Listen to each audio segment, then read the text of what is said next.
What's up guys, it's me Jeremy. Frozen Mallet is in kind of a weird spot right now, and due to some problems with the item, nobody really ever builds it, but I feel like it deserves a bit more attention and is a reasonable option a lot more often than you might think. Let's get started. Now the first thing to think about is why nobody really ever builds the item, and it's mostly due to the gold efficiency. Without taking the passive into account, Frozen Mallet is only about 90% gold efficient, which realistically is actually kind of bad. There's often a lot better options to maximize your gold usage in game, but we have to consider how much does this gold efficiency actually matter. Well, I think of it like this. Gold efficiency matters a lot less as the game goes on. The more gold you have throughout your build as a whole, the less the gold efficiency matters, and the more slot efficiency matters.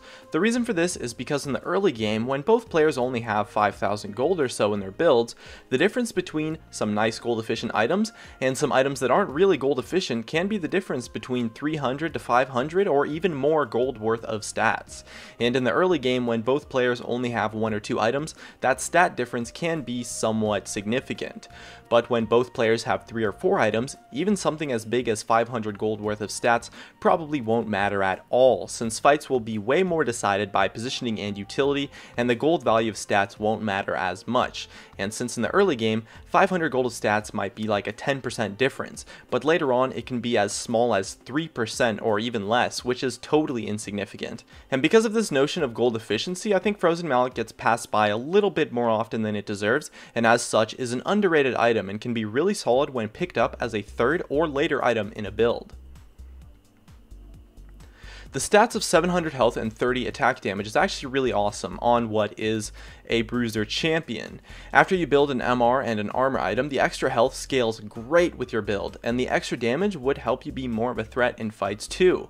And because of that, I think it's a great item to pick up on tanky champions if you want the utility. And it's honestly a great defensive item option for AD carries too. The 40% slow for melee champions and 30% slow for ranged champions is actually really potent. For comparison, red buff only slows by 24 and 15% respectively on melee and ranged champions. And since the Frozen Mallet slow applies on your auto attacks, the utility it can bring can actually be really good. The slow is really powerful, and being able to buy an item that brings a lot of added utility to a champion is something your opponents might not expect, and so the crowd control is really useful. So it's a really powerful tool that you can use to really kite well in fights or chase down targets or really just hurt the kiting of your opponents.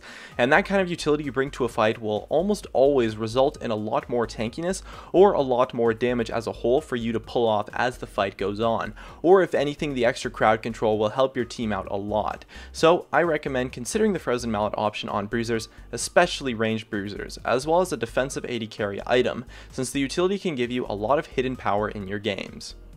Hey guys, it's me Jeremy. Thanks for watching my video.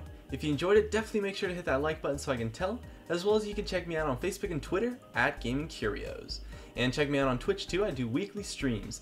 And if you really enjoyed the video, make sure to subscribe, as well as you can check out some of my other content up above. Anyways, that's going to be it.